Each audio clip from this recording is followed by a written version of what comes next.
ano siya, yung palengke talaga, yung basta napakamura dito.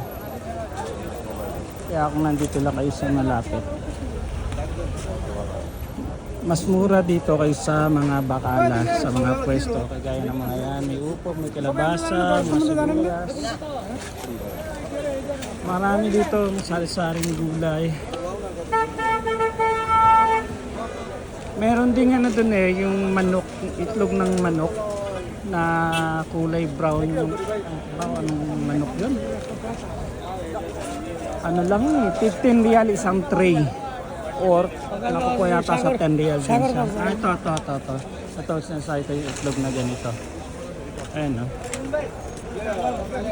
Para siyang native. Tanong ako magkano. Asking how much the egg. Ada 10 real. Ha? 10 real. Yes. Not good? No.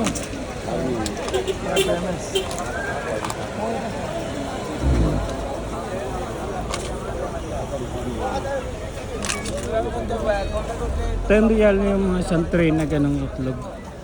Sabi nila ano daw yun, yung mga pinag-anuhan. Pinagpilian. Mga gulay dito.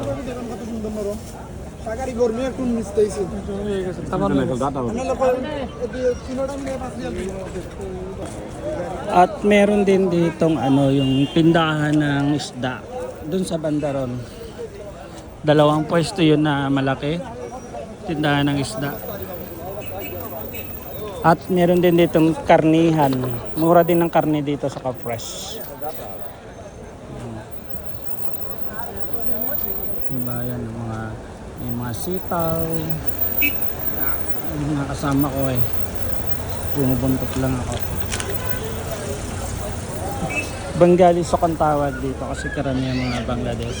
Ayan, may kangkong din, saluyot, alugbate, yung ang tawag dyan. Yung mga upo doon, maraming paninda rito.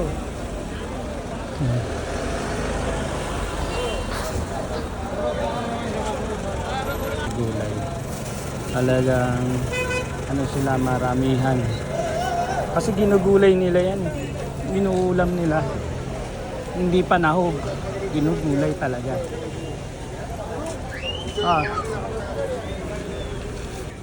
Hindi kasi ako marunong pumili ng patola.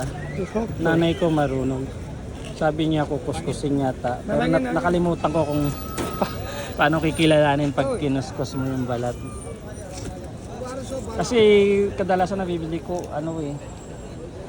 makunat na matanda na siya. O kaya minsan mapait. এটা 3 কিলো 10 টাকা 4 কিলো দেন Opo din dito. Kaya itong patola. 1.5 কিলো দেন 5 টাকা রাখেন Ako sa kanila, ba't pati mapait tinitinda nila? 1.5 kilo? এর আগে ভাঙছি O 5 real lang nakuha ko. Isa't kalahating kilo. Ayan no. Kasi ayun, pinano niya. Kasi nga, laging matanda na kukuha ko. 5 লিবু বাবা 2 Only 5 real? Yes. Oh, ang dami nito, 5 real lang natabayan. Sa bakala, yung 5 real mo baka isang piraso lang. Prutas.